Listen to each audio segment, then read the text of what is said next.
نقشبندیہ میں اللہ پاک فرماتے ہیں کہ ہم نے انسان کے سینے میں ایک نشانیاں رکھنی ان لوگوں کے لیے جو علم حاصل کرنا چاہتے ہیں. یہ نشانیاں ہیں جو اللہ رب العزت نے 7 پوائنٹس کی صورت میں انسان کے باطن میں رکھ دی. تو یہ 7 پوائنٹس کیا ہے اور ان کے کیا نام ہیں؟ پہلا پوائنٹ جو ہے السلام علیکم ورحمۃ اللہ وبرکاتہ. کیسے ہیں آپ سب؟ امید کرتا ہوں کہ ٹھیک ہوں گے.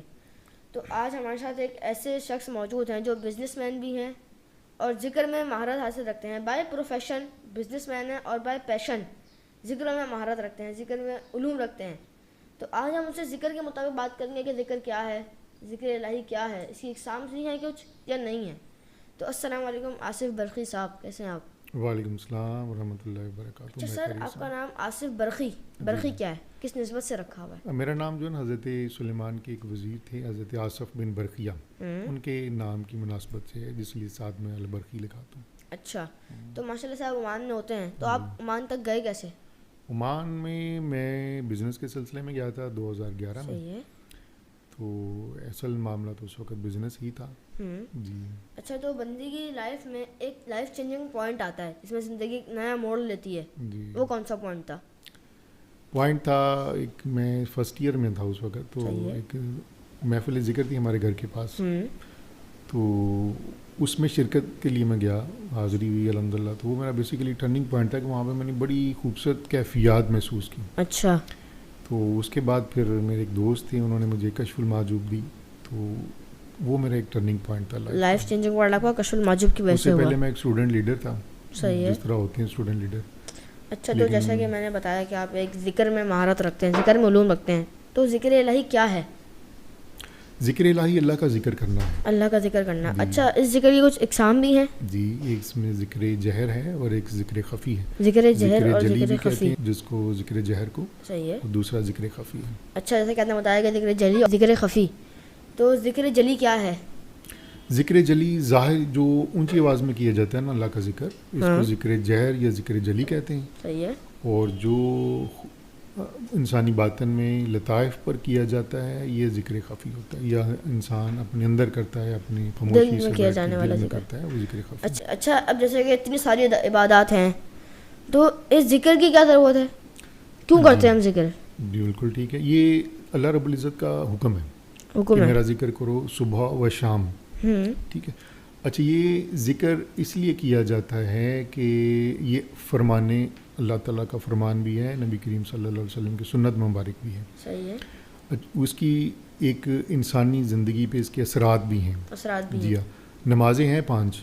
ٹھیک ہے. اس کے علاوہ بھی اللہ رب العزت نے جب فرمایا, ایک حدیث مبارکہ ہے کہ میرا بندہ میرا قرب جو ہے وہ نوافل کے ذریعے حاصل کرتا ہے, اور پھر حتیٰ کہ ایک وقت آتا ہے کہ وہ میرا محبوب ہو جاتا ہے, اور میں اس کی آنکھیں ہو جاتی ہوں جس سے وہ دیکھتا ہے, اور میں اس کے کان ہو جاتا ہوں جس سے سنتا ہے. تو یہ بیسیکلی مدارج تھے کہ جو فرائض سے آگے بڑھ کے اللہ کی محبت میں اس کے ذکر کی صورت میں کیا جائے. اچھا, تو وہ آپ کو پھر قربت ملنا شروع ہو جاتی ہے. تو یہ جو ذکر کا آپ نے بتایا, اس میں بچوں میں کیا افادیت ہوتی ہے؟ ذکر خفی کی, ذکر خفی کے بچوں میں کیا افادیت ہے؟ دیکھیں آج کا جو دور ہے نا, یہ بڑا پراگندہ ہو گیا ہے, بڑا منتشر ہو گیا ہے. ٹھیک ہے. سرمایہ دارانہ نظام نے نا ہماری سوسائٹیوں میں, ہمارے ملکوں میں, اور حتیٰ کہ گھروں تک, اور ہر شخص کی ذات کو نا اس نے اب منتشر کر دیا. صحیح ہے. اس کا مقصد بیسیکلی یہ ہے کہ وہ انسان کو وہ کیفیت جو اللہ رب العزت نے فرمائی وَتَبَتَّلْ عَلَيْهِ تَبْتِيلًا, کہ اس کی طرف منہمک ہو جاؤ. اس کا اصل مقصد یہ ہے کہ انسان کو ایک شعور دے دیا جائے اور اس کا اللہ سے رابطہ جوڑ دیا جائے. جی, کنیکٹ کر دیا جائے اس کا اللہ سے رابطہ. اچھا, لطائف کیا ہیں؟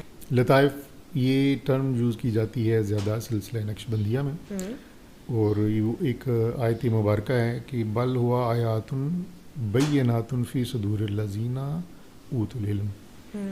اللہ پاک فرماتے ہیں کہ ہم نے انسان کے سینے میں ایک نشانیاں رکھ دی ہیں ان لوگوں کے لیے جو علم حاصل کرنا چاہتے ہیں, جو علم چاہتے ہیں. صحیح ہے. تو وہ یہ نشانیاں ہیں جو اللہ رب العزت نے 7 پوائنٹس کی صورت میں انسان کے باطن میں رکھ دی ہیں. تو یہ 7 پوائنٹس کیا ہیں اور ان کے کیا نام ہیں؟ پہلا پوائنٹ جو ہے وہ لطیفہ قلب ہے, لطیفہ قلب, اور دوسرا لطیفہ روح ہے, لطیفہ روح, تیسرا لطیفہ سری ہے, صحیح ہے, چوتھا لطیفہ خفی ہے, صحیح ہے, پانچواں لطیفہ اخفا ہے, صحیح ہے, چھٹا لطیفہ نفس ہے, اور ساتواں جو ہے سلطان الاذکار ہے.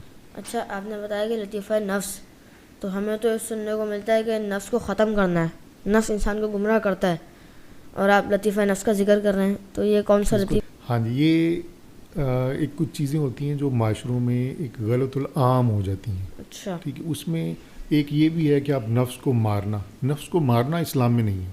صحیح ہے. نفس کو مارنے میں دوسرے مذاہب اس پہ فوکس کرتے ہیں, جس طرح بدھازم ہے, جس طرح ہندوازم ہے. اسلام میں اس کو سدھارنا ہے, جس کو تزکیہ و تصفیہ کا نام دیا گیا. اچھا.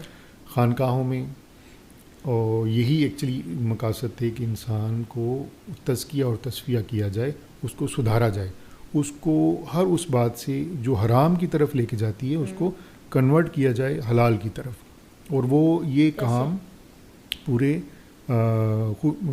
دل سے کریں, پوری محبت سے کریں. صحیح ہے, ایسے کریں. جی دیکھیں, میں نے آپ کو جو بتایا نا, جس طرح کہ غصہ ایک اندر جو ہے نا غلط چیز ہے, لیکن وہی غصہ اگر آپ حق کے لیے استعمال کرتے ہیں, جہاد میں استعمال کرتے ہیں, تو وہ ایک بڑی خوبصورت چیز ہو جاتی ہے. صحیح ہے. ٹھیک ہے, اسی طرح اگر آپ شہوتوں کو اپنی لائن میں نہیں رکھتے تو وہ حرام کے زمروں میں آ جاتی ہے. لیکن اگر آپ اس کو حلال میں لے کے آتے ہیں, اعتدال میں رکھتے ہیں, اعتدال میں رکھنا ہی بیسیکلی تزکیہ ہے. اچھا, جیسا کہ آپ نے خانقاہ کا ذکر کیا کہ خانقاہوں میں ہوتا ہے, یہ خانقاہ کیا چیز ہے؟